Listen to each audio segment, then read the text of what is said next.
cover everything you need to know for the exam. Where's Doug? Probably taking his medication, miss. He's 5 minutes late again. He's already wasted half the term. Can we just get some work done? Yeah, alright. We're falling behind because of Doug, miss. It's not fair. Yeah, alright, thanks everybody. But you've got your 20 questions now. We can get on with some work. Doug, you're 5 minutes late again. Are you going to spend your entire exam revision in the timeout room? No, sorry, I had eaten morning tea and I'm hungry. I'm a bit late. You're not eating your apple in my classroom. And what did you do at morning tea time? I played. Yes, well everyone else eats during morning tea. Can I please have that? I'm hungry, miss. It's only No, it's only Doug, apple. you can't eat hungry. in my classroom. Give me the apple. I've told you 1,000 times before you're not eating in my classroom. Now go and sit down. You've wasted enough time as it is. Everyone else gets it. Everybody else eats during morning tea, Doug. Now sit down. You can share with Jaden. These are our last 20 questions. These are going to cover everything that you need to know for the exam. All right, I want to do these under... Doug, no side comments from you, thank you.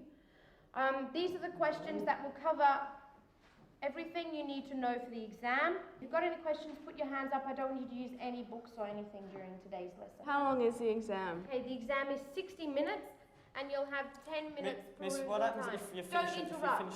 So you can use that 10 No, but I minutes want to ask a perusal question. time. Don't interrupt.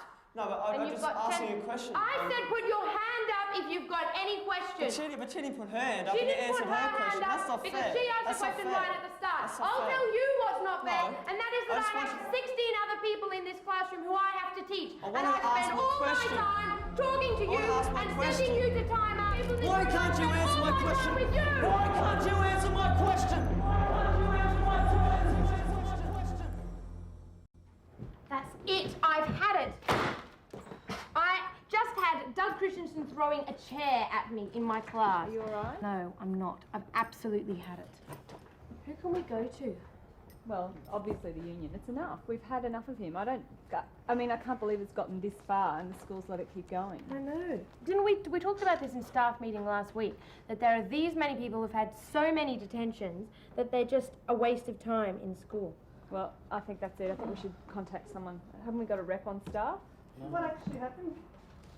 Well, usual story, he comes in late, walks in, eating in my classroom, and I mean, that's nothing different, same thing. He walked in, I said, sit down, and he just started interrupting again and asking questions, and I just yelled at him and he just yelled at me and we both just got really angry and he picked up a chair and was about to throw it at me. And what happened then? Did you stop him? What did you say? Well, he just obviously realised what he was about to do, put the chair down, and everyone else just left the classroom and the bell went. But it's not the first time, is it? No, I mean that's a serious threat, isn't it? And how many teachers have to put up with that kind of physical violence in the workplace? Exactly. It's not like we get paid danger money. No, exactly. And apart from the fact that there are 16 other people in the class, there's workplace health and safety issues.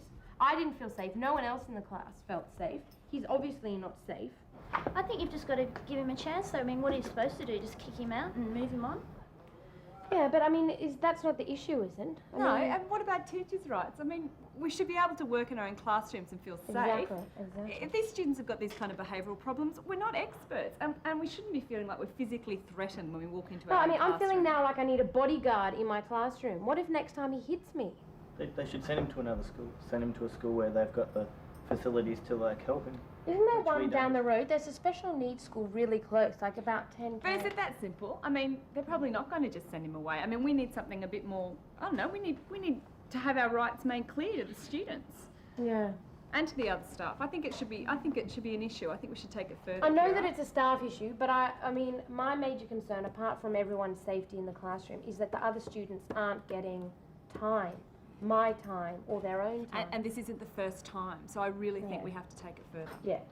Well, obviously because he's had an accident, people are being a bit more lenient or, And fair enough, but how many chances does he get? Do we have to wait till you actually get hurt before something happens? Yeah. Look, I think this is beyond the realm of what we need to deal with. The average teacher doesn't have to put up with this. We don't have time. What do you think? Yeah, there's the issue of all students have the right to learn. Yeah. But then there's the other side to it where he needs to be dealt with and there's a procedure for that. We need to bring his parents in to talk to the counsellor and then that's the start of the process. Thanks so very much for taking the time to come in and see me, Mrs. Christensen. I think it's really important that we have this opportunity to talk about Doug's future. Well, on the point of Doug, Mrs. Blake, let me tell you right at the start that he is one very unhappy boy. I used to come home from work and Doug would be out there in the backyard with the basketball, but now he's just not himself. He is so unhappy. And I know it's school. I know it is school. I'm really sorry to hear that, Mrs. Christensen, because I think the staff are doing everything they possibly can to try to support The Doug. staff, Mrs. Blake, do you know what one of the teachers said to him one of his lessons? Can't remember, science or maths or someone said to him, "What's wrong with you, Doug? Haven't you taken your medication yet?" I was going to mention that to you today because, in fact, the medication is working very, very well as far as Doug's concerned. The staff at the office are really pleased because he's always there on time to take his medication, and he is doing that very consistently. So that isn't an issue for us. Well, then what is the issue? Well, I think what we have to look at today, really, Mrs. Christensen, is as to what is the best educational facility for Doug in the future as far as his education is concerned. Sorry, what facility? What do you mean? Well, as you know, there are different educational facilities around this city, and it well may be... Can I just interrupt you there, Mrs. Blake? Are you trying to say to me that you want to send Doug to another school? Well, unfortunately, since you last sat here last year and we talked about Doug's options, things have changed for Doug. He's had a terrible accident. But he's all right now, Mrs. Blake. Yes, I know that he is on The doctor his medication. said he is fine. I believe the right setting is exactly where he is. The problem is not Doug. The problem is that the staff are unwilling to take the time to make Doug, I mean, he's got a lot of work to catch up on, just to give the boy a bit more time, a bit more help. They're down on him, they pick on him, he's always in the timeout room, his girlfriend's dropped him. You know, he's having a really, really bad trot. And I don't think the school are doing their bit. Unfortunately, Mrs. Christensen, I have to explain to you today that it has got to the point with Doug's behaviour in the classroom that the teachers have actually gone to the union. They're very concerned about teaching him in the classroom, and they are suggesting through the union that a better facility may be found for Doug elsewhere.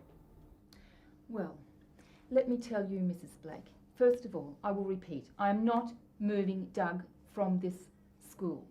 I'm adamant about that. And as for your staff going to seek help from the union or whatever, can you go back to them? You go back to your principal and your staff and you tell them that I too have spoken to a solicitor to find out what action I should take and what my rights are, because I've got rights as a parent. And you know what? Doug's got rights too. Have you thought about Doug's rights?